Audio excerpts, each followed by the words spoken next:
السلام عليكم ورحمة الله وبركاته. معكم أبو عمر من موقع جوالك حياتك.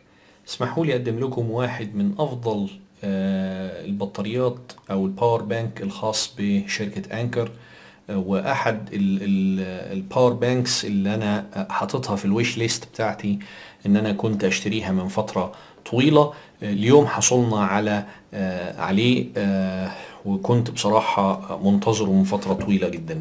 الباور بانك ده استرو برو 2 سكند جينيريشن.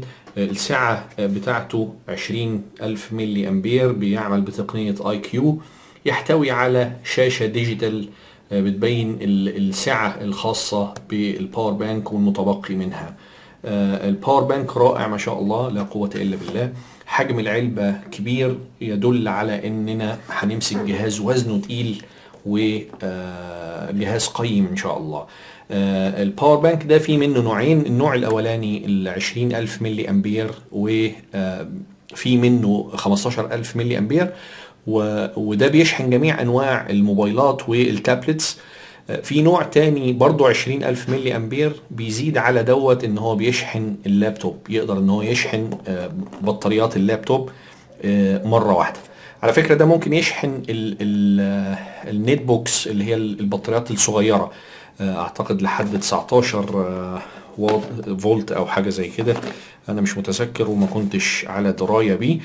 انا مش جايبه علشان اللابتوب بطبيعة الحال، انا جايبه علشان التابلتس والموبايلات، فما كنتش محتاج ان انا اشتري التاني بسعر اعلى شوية علشان اشحن اللابتوب بتاعي. تعالوا نفتح الصندوق. طبعا هو حجمه اكبر من الاحجام اللي احنا تعودنا عليها قبل كده. الباور بانكس اللي عملنا لها فتح صندوق اللي هي 10,000 15,000 13,000 اللي على قناتنا على اليوتيوب. محتوى الصندوق بطبيعة الحال لأنه بتقنية الباور اي كيو، فالكتيب المعتاد الخاص بهذه التقنية. الباور بانك بحجمه الكبير ما شاء الله لا قوة إلا بالله. خليه هنرجع له كمان شوية لما نشوف باقي محتويات الصندوق ايه.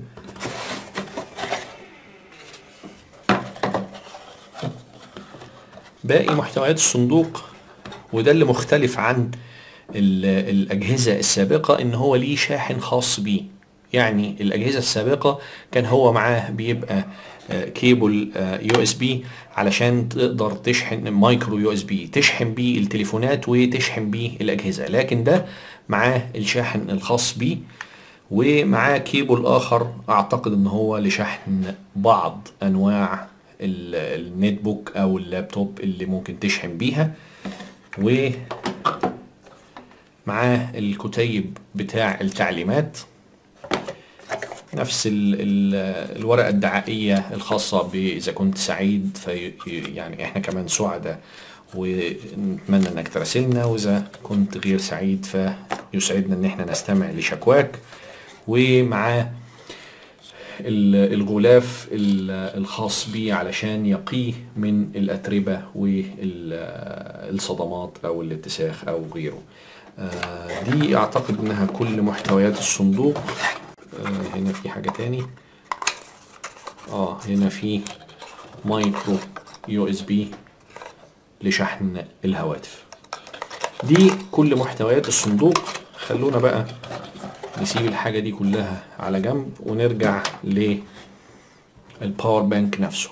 الباور بانك يعني ضخم لدرجة ان صعب جدا ان هو يكون محمول. يعني اللي بيفكر ان هو يشتري حاجة زي ديت ساعتها كبيرة علشان يتنقل بيها، لا، وزنه تقيل جدا. خلونا نشوف الوزن بتاعه بالميزان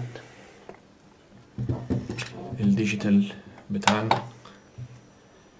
خلونا نشوف الوزن بالجرام.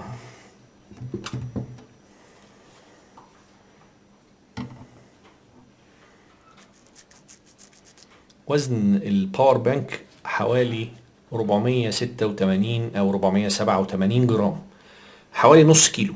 فكونك انك تفكر انك هتجيبه وتمشي بنص كيلو معاك، فده امر صعب وهيكون مجهد جدا، غير طبعا انك هتشيل تابلت او غيره. لكن اذا كان معاك شنطة بتاعتك وبتتنقل بيها، فانصحك بيه، لان هو وخصوصا في السفر طبعا، وفي حالات انقطاع الكهرباء الكتير اللي بنتعرض لها. على العموم الجهاز نفسه مصنوع من الالومنيوم، الومنيوم بشكل فاخر جدا. الجهاز طبعا يستاهل سعره، ما شاء الله لا قوة الا بالله. يحتوي على 3 مخارج بتقنية اي كيو، التقنية اللي قلنا انها بتتعرف بذكاء على على الجهاز بتاعك بيحتاج شحن بقدرة 1 امبير او 1.5 او 2 امبير. في الدي سي اوتبوت وفي الدي سي انبوت. هنا انك بتشحن الجهاز، او عايز تشحن نت بوك او غيره. الشاشة الديجيتال هنا في زر باور على اليمين، لو ضغطنا عليه بنشوف السعة الخاصة بالشاشة. خلونا نعمل زوم ان. الباور بانك جاي مشحون بقدرة او بنسبة 85%. طبعا مع الاستخدام هتقدر انك تشوف بالارقام الديجيتال المتبقي من الباور بانك من الساعة بتاعته قد ايه. الحقيقة انا لسه ما استخدمتوش. خلال الفترة اللي جاية هستخدمه مع التليفون او مع التابلت، علشان اقدر اقول لكم السعة الحقيقية بتاعته قد ايه واداؤه معايا عامل ازاي. ده كان استعراض سريع لفتح صندوق باور بانك انكر 20,000 ملي امبير.